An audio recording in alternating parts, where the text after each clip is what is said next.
Inventory की classification, inventory classification.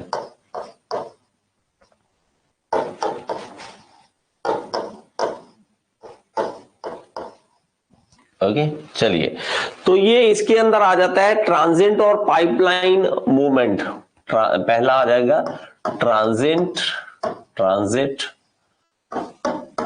और pipeline बोल देते थे कि अभी रास्ते में है कोई माल, पाइपलाइन और मूवमेंट, इसका तीन नाम आ जाते हैं।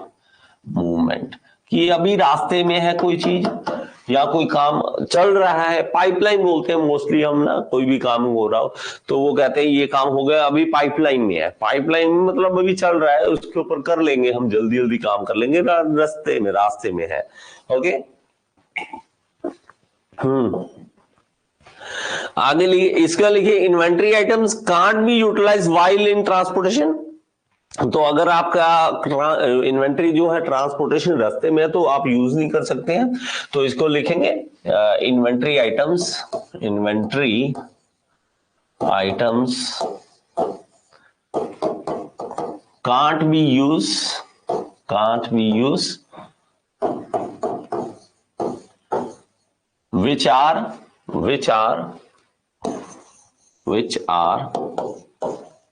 in transportation. तो रास्ते में है तो भाई क्या कर सकते हैं, तो वो हमारा क्लासिफिकेशन आ जाएगा कि ये पाइपलाइन इन्वेंट्री है, हमारी पाइपलाइन इन्वेंट्री है। ठीक है, तो इसको ट्रांजिट इन्वेंट्री या पाइपलाइन इन्वेंट्री बोल देते हैं।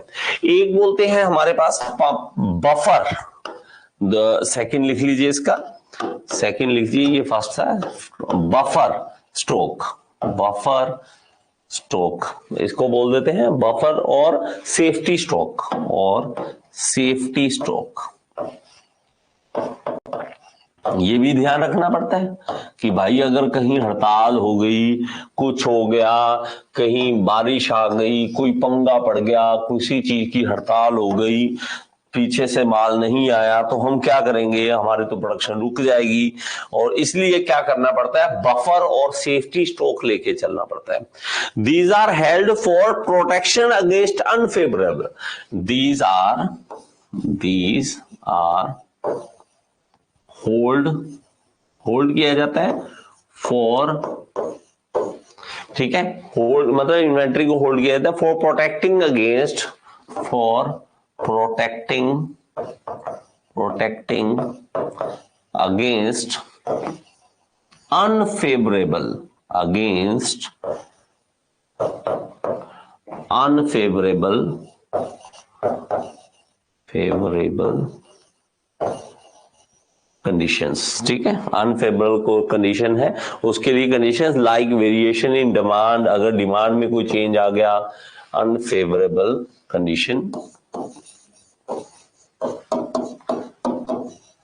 लाइक, कैसे, लाइक डिमांड एक आ गया था हमारे पास, कैसे, like variation in demand rate and lead time, like variation in demand, variation in demand, अगर अचानक से डिमांड बढ़ गई, तो हम कहां से सामान बना के भेजेंगे, अचानक से बढ़ गई तो हम क्या करेंगे।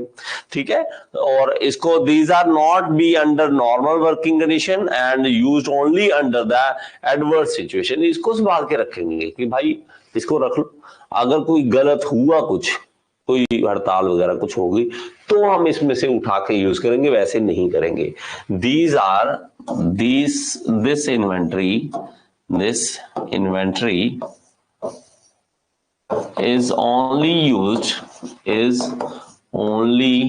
used for adverse condition, ऐसे नहीं यूज करेंगे, कोई पंगा पड़ गया तभी यूज करेंगे। और एक सबसे बड़ी मुझे लगता है इन्वेंट्री बड़ी अजीब सी लगती है मुझे, ढाबे वालों की इन्वेंट्री देखने वाली होती है। भाई उन्हें नहीं पता ढाबे वाले को कि आज कस्टमर 0 आएंगे या 100 आएंगे। मान लो पूरा दिन कोई नहीं आया, तो उनको अपना सामान भोगता गए। ढाबे वाले में सबसे बड़ा पंगा पता है क्या होता है कि कस्टमर चाहता है कि मैं बैठूं टेबल पे और मेरे पास सामान सीधा आ जाए। मैं बोलूं क्या, एक तो वेज वालों का सबसे बढ़िया होता है ऑर्डर देने वाला का, वेज वाले आएगा कोई वेज वाले के पास, हाँ जी सर ऑर्डर, आधा घंटा देखते रहेंगे मेन्यू, बोल देखने के बाद कहेंगे काली दाल, मतलब दाल मखनी और एक पनीर की आइटम, बस 2 ही चीजें मंगवानी होती है। पता नहीं क्यों देखते हैं, पता नहीं किस लिए मेन्यू देखते हैं। उनको होता है कि पनीर और ये 2 चीजें जल्दी से ला दो बस। अब इनका पीछे से तड़का वगैरह जो भी लगाना है, जो सामान पता नहीं कैसा पीछे अरेंज करके रखते हैं, मुझे आज तक नहीं समझ आया कि ऐसे बना के दे देते हैं आपको, ऐसे चीज ऐसे बना के देंगे। चाहे सारा दिन मान लीजिए कोई नहीं आया तो आपका जो रॉ मटेरियल उन्होंने काट के रखा, पता नहीं क्या करते हैं उसका, पता नहीं अगले दिन गंदी वही पुरानी सब्जियां खिला रहे हैं।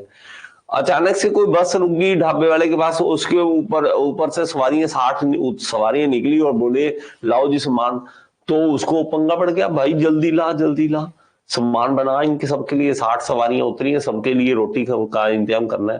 तो फायदा तो होता है लेकिन पंगा भी पड़ते हैं। तो ये कुछ कंडीशंस है कि अगर अचानक से कोई डिमांड बढ़ गई तो हम करेंगे क्या। तो करने के लिए हमें समझना पड़ेगा, इस तरह का स्टॉक रखना पड़ेगा। बफर स्टॉक हमें इसे बोलते हैं, बफर स्टॉक। एक होता है सीजनल इन्वेंट्री। सीजनल इन्वेंट्री का मतलब क्या है, सीजनल इन्वेंट्री। अब हम अगर बात करें इन्वेंट्री, जैकेट्स की बात कर लें, मान लीजिए सर्दी में जैकेट्स पहनेंगे, गर्मी में ही नहीं पहनेंगे। अब जो बनाने वाले होते हैं वो कई बार इतना माल बना के पहले रखते, सर्दी आने वाली। जैसे ना अभी इस साल हुआ, सर्दी आई नहीं रही थी, ठंड आई नहीं रही थी, जैकेट्स वाले रो रहे भाई साहब। एक दोस्त है उसकी फैक्ट्री है जैकेट बनाने की, तो वो भाई रो रहा है पूरा। मैं क्या होगा का भाई ठंड नहीं पड़ रही, मैं कहा बढ़िया है ठंड नहीं पड़, ठंड में बुरा। कहता भाई मेरा तो जैकेट्स पड़ी है, मैं क्या करूंगा, इतना सामान मैंने बना के रखा पड़ा है। तो ये सब कुछ इन्वेंट्री हमें ध्यान रख के कुछ ना कुछ करना पड़ता है। तो सीजनल क्या है, these inventories are built up for to meet future demand. These inventories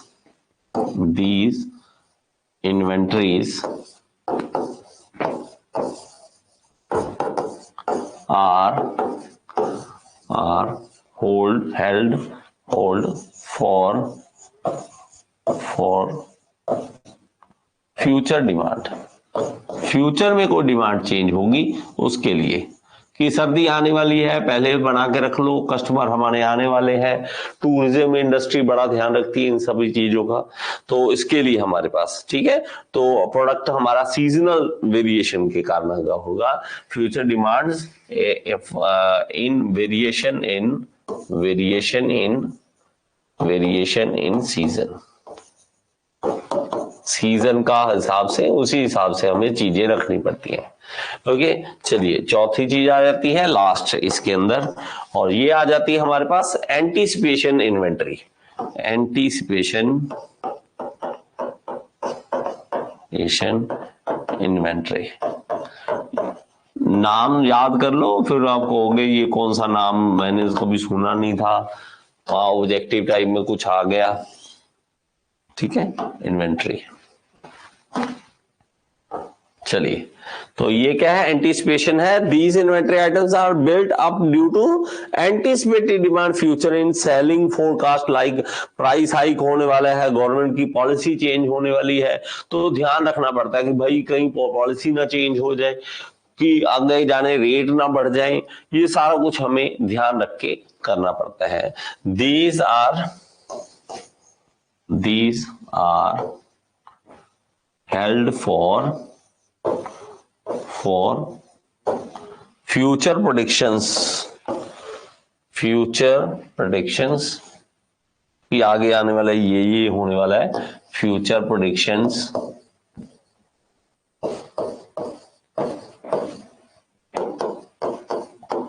like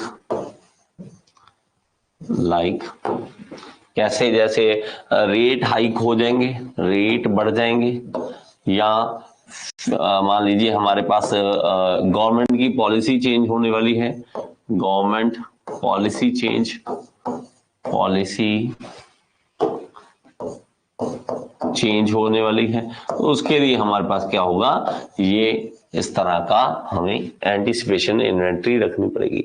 ये होता क्या है, क्यों होता है, ये सारी चीजें, जैसे मान लीजिए अभी रॉ मटेरियल आप मंगा रहे हो कि सर कहता है भाई साहब ये करो, होता है ये ऐसा होता है, आपने बोला कि सर मुझे इतना माल चाहिए 1 लाख का, है ना, मान लीजिए 100 आइटम चाहिए और वो 1 लाख रुपए की है, वो बंदा जो ऑर्डर लेने वाला कहता भाई साहब ऐसे करो अगले महीने का भी मंगा के पहले रख लो, क्या क्यों, क्या सर रेट बढ़ने वाले हैं, यही 100 आइटम जो आप अभी 1 लाख की मंगा रहे हो वो 1,25,000 की हो जाएंगी अगली बार, तो आप अभी अगर मंगा लो तो 25,000 का फायदा होने वाला है, आपकी मर्जी है, देख लो करना है तो।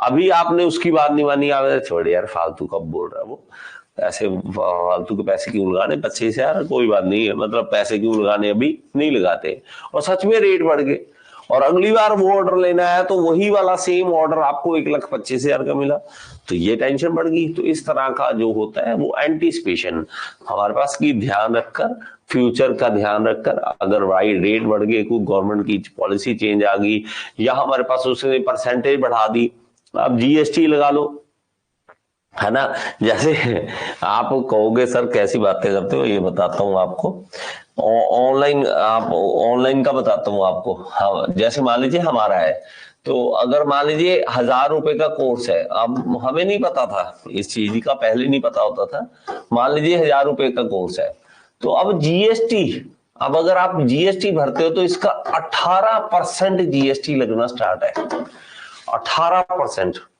अगर हम स्टूडेंट से लें ये 18%, तो ये 1,118 रुपये हो जाएंगे, मुझे एग्जैक्टली 18% कितना हो जाएगा इसका, चलो 20% लगा लो, अगर 200 लगाए तो 1,200 रुपये के करीब आ गया, मैं ऐसे बोल देता हूं कि 1,200 के करीब आ गया, 1,200 रुपए के करीब आ गया ये। लेकिन अगर ये बढ़ा दें हम, जीएसटी बच्चे से लें, तो बच्चा कहता सर महंगा हो गया कोर्स, ये पंगे पड़ सकते हैं। और ये इसके अलावा गूगल जो है, गूगल पैसे मांगना स्टार्ट कर दिया है, गूगल प्ले स्टोर कहता है कि अगर आप हमारे ऑनलाइन प्लेटफॉर्म में कुछ बेचते हो तो हमें 15% दो, ये हाल हो गया।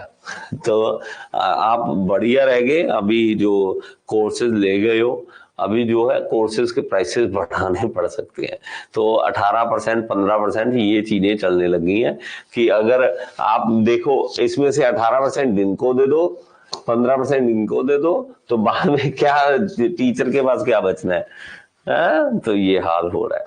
तो फ्यूचर में ये होना था, हमें पता नहीं था, तो अब ये हमारे साथ सबके साथ हो रहा है, ऑनलाइन वालों के साथ सबके साथ ये चीज होने वाली है। गूगल कहता है, गूगल प्ले स्टोर कहता है हमें भी दो पैसे, ये सबसे बड़ा पंगा पड़ गया है ऑनलाइन इंडस्ट्री के बाद, 15% वो भी, तो छोटा बोल रहे हैं 15% हमें दो, ठीक है।